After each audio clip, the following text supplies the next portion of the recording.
Okay, we're going to talk some rational exponents today, and I know that some of this section's a little tougher than what we have been doing, but we are going to get through it, I promise. Okay, so remember, or let's see, when we have got b, some number or variable raised to an exponent that's actually a fraction, as in this case right here, it's going to be, and I'm going to rewrite that, b to the power over root. So I will just say, if you can remember power over root, you are going to do fine on this. So look, this power, b is brought to the p power, but rooted by the other one. Okay, so there's your fraction. Power over the root. And remember, we can do either one first. So if it's easier to do the root first and then raise it to the power, you're going to get the same answer. It doesn't matter. Okay, so let's just try to do some of these. So this is the square root of 8. Well, what power is 8 brought to? Well, it's brought to the first power because there's nothing there, and so it's automatically a 1. But it's rooted the square root, which is 2. So remember now, it's 8 to the power 1 over the root, which is 2. And so that is writing it as a rational exponent. Okay, so what power is 5 brought to here? The first power, because there's nothing there, so you could put an imaginary 1 there, but it's rooted by it's a cube root, so the 3. So that is 5 to the 1/3 power. All right, so now this next one, we've got the entire 3x is brought to a power of 3, and it's rooted the 4th root. So when we do that, we've got to make sure that we put that 3x in parentheses because it's the whole thing is brought to that power 3 over the root, which is 4. So power over root. And that's very important to put that in parentheses because if you write it as 3x to the 3/4 power, that's telling me only x is brought to that power, and so that is wrong. Don't make that mistake.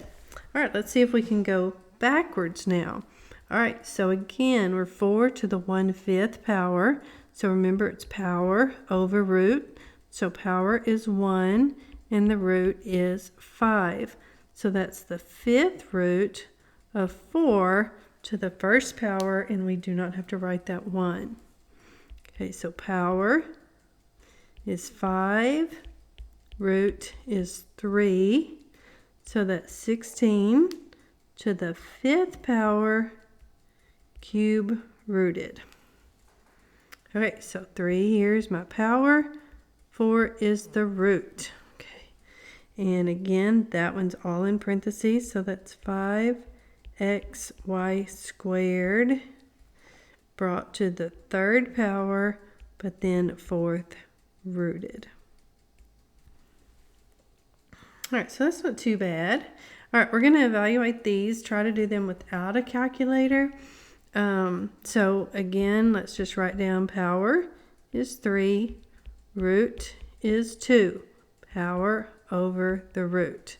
Okay, so that's 4 brought to the 3rd power, square rooted. So 9 to the -1/2 power. Well, remember, if it's a negative exponent, we put it on the bottom and make it positive, so that's 9 to the +1/2 power. Now let's write that as a radical, so that's 1 over 9 to the 1st power square rooted. Well, we automatically know the square root of 9 is 3, so we can write that answer as 1/3. Okay, so 8 to the 2/3 power. So my power is 2, my root is 3, so that's 8 squared cube rooted.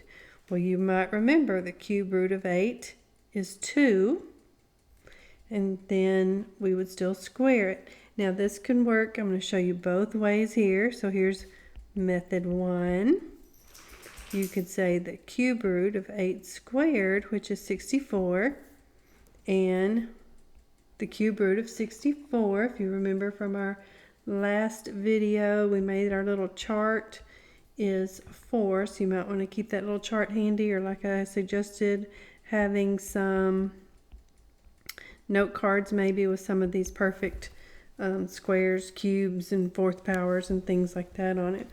Okay, so I could do it the other way around and say the cube root of 8, then square it. So the cube root of 8 is 2, and 2 squared is 4. So you see, you're still going to get the same answer. It's just whichever way works best for you to think about that. All right, so now we've got 32 brought to the negative 35th power, 3 over 5 power, sorry. 32, put him on the bottom to make the 3/5 positive. So that's a power of 3 and a root of 5. So that's 1 over the 5th root of 32 brought to the 3rd power. Okay, well this one I really don't want to bring 32 to the 3rd power because I'm going to get some huge number. So, but I do have on my chart that the 5th root of 32 is 2. So 2 cubed then is 1/8. So that's not too bad. These are just sort of fun to play with. All right, so let's remember our laws of exponents and try to simplify some of these. So do you remember, as long as we have the same base, then we add those exponents. So that's 5 to the 3/4 plus 1/4 power.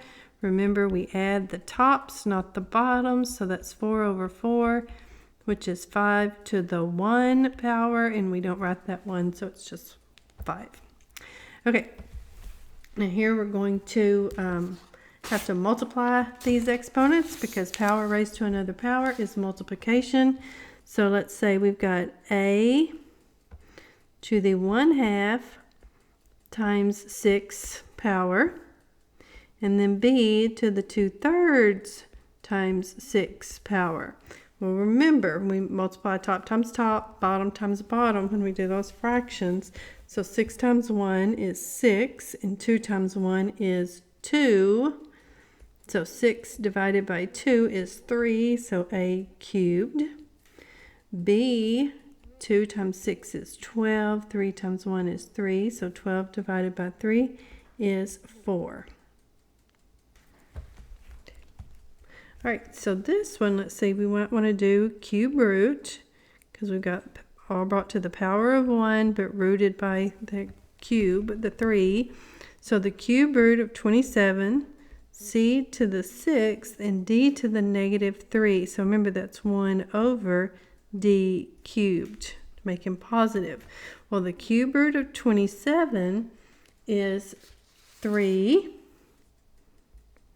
The cube root of c to the 6th is c squared. And then the cube root of 1 is 1, and the cube root of d cubed is just d. And he is going to be on bottom, because think about that. The cube root of 1 over d cubed, you would break that up. Cube root of 1 over the cube root of d cubed. Cube root of 1 is 1. We don't need to write that because we still have 3c squared on the top, so we don't need to put a 1 up there. And then the cube root of d cubed is just d, so he stays on bottom. I know that's confusing. All right, so this is one that I probably would want to break up because I can't say 8 divided by 27 and reduce that. So remember, everything's going to be brought to the 2nd power, but rooted by 3. Okay, so let's write that. So we've got the cube root of 8, a to the 12th, and that is all squared. So I'm going to do this one this way.